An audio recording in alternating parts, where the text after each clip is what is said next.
کافر کے لیے ڈھیل ہے دنیا میں، کیونکہ یہی ان کی جنت ہے اور یہی ان کی لذت ہے۔ جب یہ میرے پاس آئیں گے تو پھر ان کو پتہ چل جائے گا کہ اللہ کی پکڑ کتنی شدید ہے۔ تم دنیا کے دیوانے بن جاؤ گے، دنیا کی محبت میں گرفتار ہو جاؤ گے اور موت کو تم برا سمجھنے لگ جاؤ گے۔ ایک زمانہ آنے والا ہے جب قومیں تمہیں اس طرح تقسیم کریں گی جیسے کھانے کے پیالے پر کھانا تقسیم ہوتا ہے۔ اگر ہم غزہ سے ہی آغاز کریں، کم از کم ہماری زندگیوں میں تو اتنی طویل جنگ غزہ میں نہیں ہوئی۔ ہر 4-5 سال کے بعد صورتحال اس طرح کی بنتی رہی ہے، لیکن وہ چند دنوں پر محیط ہوتی تھی اور چند سو افراد متاثر ہوتے تھے۔ یہ 1 لاکھ سے زائد لوگ متاثر ہو گئے ہیں، کل جس کی آبادی 20 لاکھ کے لگ بھگ ہے۔ کیا کہیں گے آپ؟ اللہ تعالیٰ کے 2 قانون ہیں، ایک غیر مسلم کے بارے اور ایک مسلم کے بارے۔ غیر مسلم کے لیے ہے ذرہم یأکلوا ویتمتعوا ویلہہم الامل فسوف یعلمون ذرنی ومن خلقت وحیدا وجعلت له مالا ممدودا وبنین شہودا ومہدت له تمہیدا ذرنی والمکذبین اولی النعمت ومہلہم قلیلا۔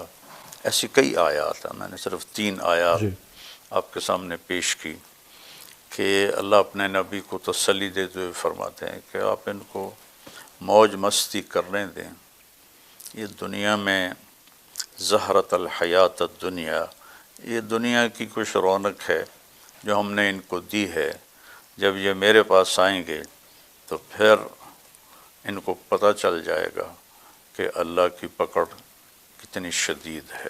کافر کے لیے ڈھیل ہے دنیا میں، کیونکہ یہی ان کی جنت ہے اور یہی ان کی لذت ہے، تو موت کے بعد ان کے لیے کچھ نہیں۔ لیس لہم فی الآخرۃ الا النار، آگے ان کے لیے آخرت میں آگ کے سوا کچھ نہیں ہے۔ مسلمان کے لیے اللہ تعالیٰ کا قانون دوسرا ہے، وَلَنُذِيقَنَّهُم مِّنَ الْعَذَابِ الْأَدْنَىٰ دُونَ الْعَذَابِ الْأَكْبَرِ لَعَلَّهُمْ يَرْجِعُونَ، کہ ہم انہیں چھوٹے چھوٹے عذاب دیں گے، بڑا عذاب نہیں دیں گے، لَعَلَّهُمْ يَرْجِعُونَ، تاکہ یہ مرنے سے پہلے پہلے توبہ کر لیں۔ تو امت پر جو مختلف حالات آتے ہیں وہ ان کی طہارت کے لیے ہوتے ہیں، ان کے گناہوں کی صفائی کے لیے ہوتے ہیں، اور بے گناہ قتل ان کی بخشش کی مہر لگا دیتا ہے۔ آپ نے فرمایا کہ میری امت پر آخرت میں بڑا عذاب کوئی نہیں، ان کی سزا دنیا ہی میں ہے قتل و غارت۔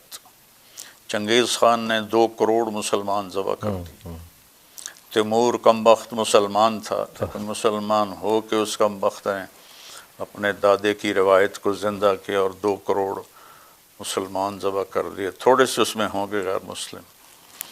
تو اس طرح جو آفات آتی ہیں یہ ان کے گناہوں کی صفائی کے لیے ہوتی ہیں۔ تو اللہ تعالیٰ ان کو، ایک دوست میرے کینیڈا میں رہتے ہیں، ان کا انہوں نے مجھے بتایا کہ میں نے خواب دیکھا کہ جتنے غزہ کے شہداء بچے ہیں وہ اوپر آسمان میں تیر رہے ہیں اور اللہ تعالیٰ کے نبی ان کے ساتھ ہیں، اور جب وہ سارے بچے اوپر اکٹھے ہو جاتے ہیں تو اللہ کے نبی ان کو لے کر اوپر چلے جاتے ہیں۔ تو دیکھنے میں خوفناک، کربلا سے بڑا خوفناک واقعہ کیا ہوگا کہ انسانی تاریخ میں کسی نبی کی نسل اس طرح ذبح نہیں ہوئی جیسے کربلا میں ہوئی، اور ابھی صرف 51 سال ہوئے تھے اللہ کے نبی کو فوت ہوئے۔ کچھ صدیاں گزر گئی ہوتی، قوم بھول جاتی، عمر تو تھا، پھر تو تھا 61 ہجری اور آپ 11 ہجری میں فوت ہوئے ہیں، تو 50 سال بھی نہیں گزرے کہ آپ کی نسل کو بکرے کی طرح ذبح کر دیا گیا۔ تو اب ان کے لیے تو یہ نہیں کہا جا سکتا کہ ان کے گناہوں کی سزا ہے، تو جنت کے وارث ہستیاں تھیں۔ تو اس طرح مسلمانوں پر جو تکلیف آتی ہے عام طور پر وہ ان کی نافرمانیوں کو صاف کرنے کے لیے ہوتی ہے، اور غیر مسلم کو جو اللہ چھوٹ دیتا ہے وہ ان کو یہیں ان کی لذتیں پوری کروا دیتا ہے، اور آگے پھر وہ ہمیشہ کے لیے آگ ہے۔ تو مولانا صاحب بڑی خوبصورت آپ نے اس کی تشریح فرمائی، بہت خوبصورت،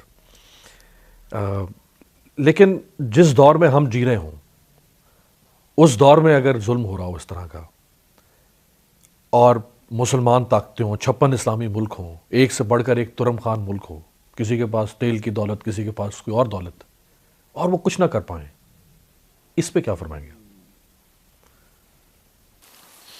اللہ کے نبی کا فرمان ہے یوشک الامم ان تداعى علیکم کما تداعى الآکلۃ الی قصعتها،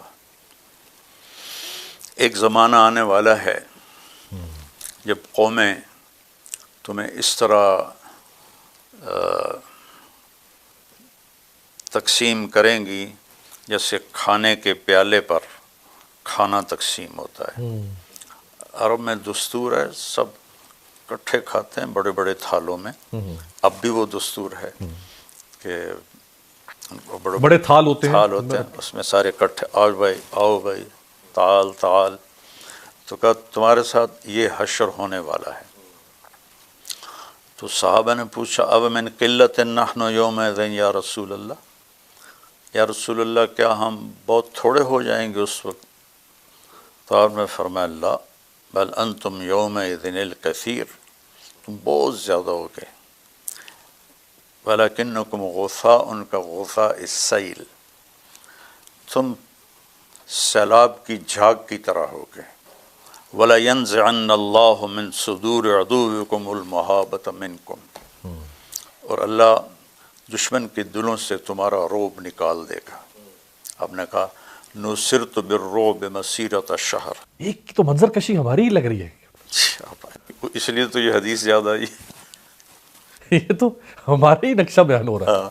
آپ نے فرمایا مجھے اللہ نے میری مدد کی ہے رعب کے ساتھ کہ 1 مہینے کی مسافت تک میرا رو پڑ جاتا ہے۔ وَلَيَنزِعَنَّ اللَّهُ مِن صُدُورِ عَدُوِّكُمُ الْمَهَابَةَ مِنْكُمْ، اللہ دشمن کے دلوں سے تمہارا خوف نکال دے گا۔ وَلَيَقْذِفَنَّ فِي قُلُوبِكُمُ الْوَهْنَ، اور تمہارے دلوں میں اللہ وہن ڈال دے گا۔ تو صحابہ نے پوچھا مل وہن یا رسول اللہ، یا رسول اللہ وہن کیا ہوتا ہے؟ تو آپ نے فرمایا حب الدنیا و کراہیت الموت، تم دنیا کے دیوانے بن جاؤ گے، دنیا کی محبت میں گرفتار ہو جاؤ گے، اور موت کو تم برا سمجھنے لگ جاؤ گے، موت سے تمہیں ڈر لگنے لگ جائے گا۔ جب شمر نے کہا نا امام حسین علیہ السلام سے کہ ہم تم سب کے سر کاٹ دیں گے، تو وہ آگے ہنس پڑے، اب الموت تخوفنی، آہا تو مجھے موت سے ڈراتا ہے، کیا تو مجھے موت سے ڈراتا ہے۔ کیا بات، تو اب ہم تو کوئی موت کی بات بھی ہو تو اٹھ کے چلے جاتے ہیں، سنی نہیں جاتی۔ بہت خوبصورت، بہت خوبصورت بیان، ماشاءاللہ۔ دونوں باتیں آپ نے بہت خوبصورت، ایک تشریح آپ نے کر دی کہ یہ جو آزمائشیں ہیں، اور اس وقت دنیا کی 1/4 ممالک مسلمان ممالک ہیں، 1/4، اتنی بڑی طاقت ہے، اور اس کے باوجود وہ ڈر رہے ہیں کہ شاید کسی کا تخت نہ ہل جائے، کسی کا کوئی اور کو بندرگاہ بند نہ ہو جائے، کسی کا کوئی کاروبار نہ ٹھپ ہو جائے۔